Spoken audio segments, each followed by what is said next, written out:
Hey there, Eric with you. Thanks so much for joining me.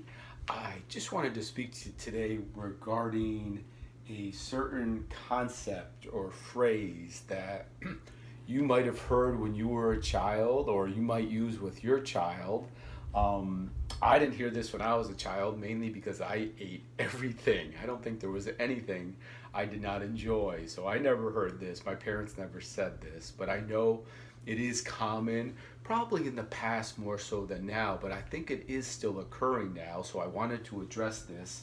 Um, Clean your plate. And again, you might have heard this from your parents, but it's been around for a long time.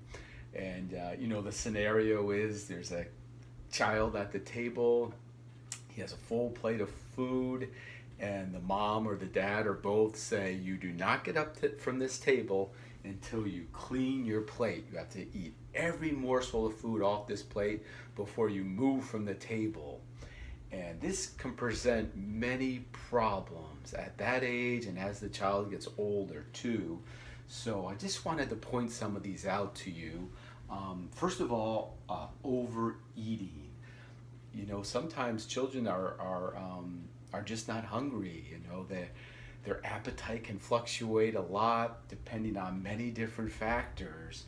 So when you're telling your child, when we are telling our child, you have to eat everything, we are in essence teaching a behavior that can manifest into overeating, that they have to eat everything regardless.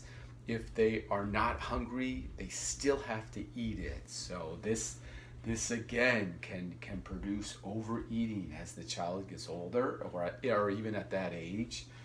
And when we're telling our children this, we're using food as a punishment, and that starts to produce an unhealthy relationship with food, which again can manifest as the child gets older. Using food as a punishment or a reward. I made a prior video about using food as a reward also, but using food as a means for dictating behavior can cause serious problems psychologically also.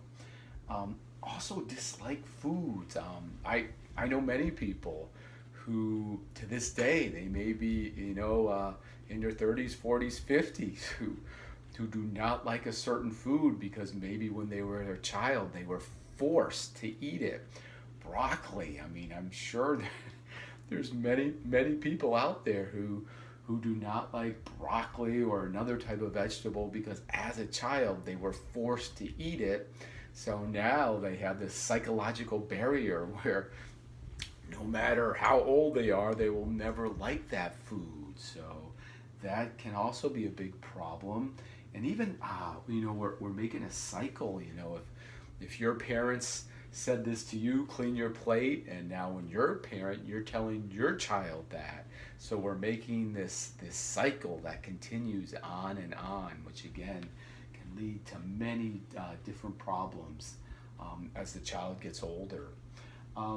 So what can we do instead? And I know I'm a father, it can be very frustrating when we are in the kitchen for an hour preparing a meal, we put it down, and our kid just pushes it away. We'll have none of it. It's very frustrating. You have a million other things going on, and you just want your child to eat. So that causes a lot of stress. But what else can we do to maybe help this process be go a little bit smoother, and so it's beneficial for the child, of course. So they're healthy, and we're making the child appreciate food, to have a positive relationship with food. First off, no treats. So if they're mowing down, if they're eating treats all day, and then here comes dinner, and they've gorged themselves with treats all day, junk food, they're probably not going to have much of an appetite. So limiting those treats throughout the day can really help when it's dinner time or lunchtime, whatever meal you're serving. A variety too. Try to give introduce a lot of different foods. Let your children taste different foods, different ethnic foods, or different flavors, or different ways of preparing foods. Really push the variety. Like, children will surprise you. They can have very unique palates. So variety is key. Be creative too. A lot of times with children, it's visual. It's how the food looks. So maybe instead of just, again with the broccoli, instead of giving them a pile of broccoli, melt some cheese over it.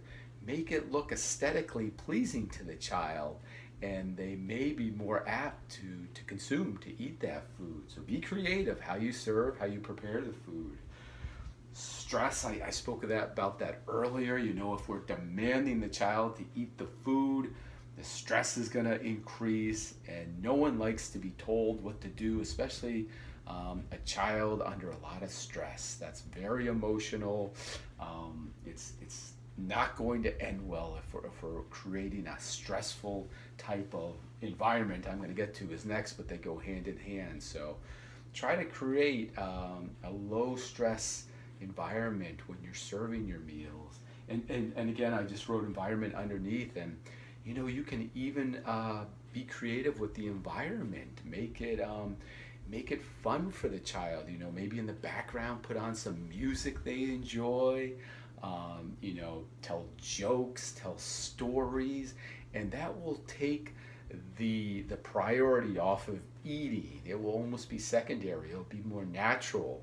And the child, again, it will lower the stress level. The child will be more favorable of trying different foods, of eating different foods. And I just put help also. I think this is kind of a strategic tactic, you could say. Have your children help you prepare the meals. Let them, stir it up in the bowl, or add ingredients, or even serve it on the table. Getting them involved also will make them more appreciative of the food, and they'll also, again, they'll try different foods if they're making it, or if you're shopping with them. Tell them, we're gonna make this tonight. We need this ingredients. Have them, pick it off the shelf and put it in your cart. And again, this will just make a positive type of relationship with the food. So they will try more foods, and you will not be forced into a situation where you have to demand that child to eat their food. So I hope this helps. I think it's very valuable. And if you could please pass this on to as many parents as you can, I'd really appreciate it. These messages can go a long way in a child's health and wellness, especially as they get older. So if you could pass that on, that would be great. If you can like this video, this will help get the word out to more and more parents. And finally, if you can subscribe, I'm going to be making a lot more of these types of videos regarding children's health and wellness. So I would really appreciate if you could subscribe and tag along with me. All right. Thanks so much. I'll talk to you soon. Bye-bye.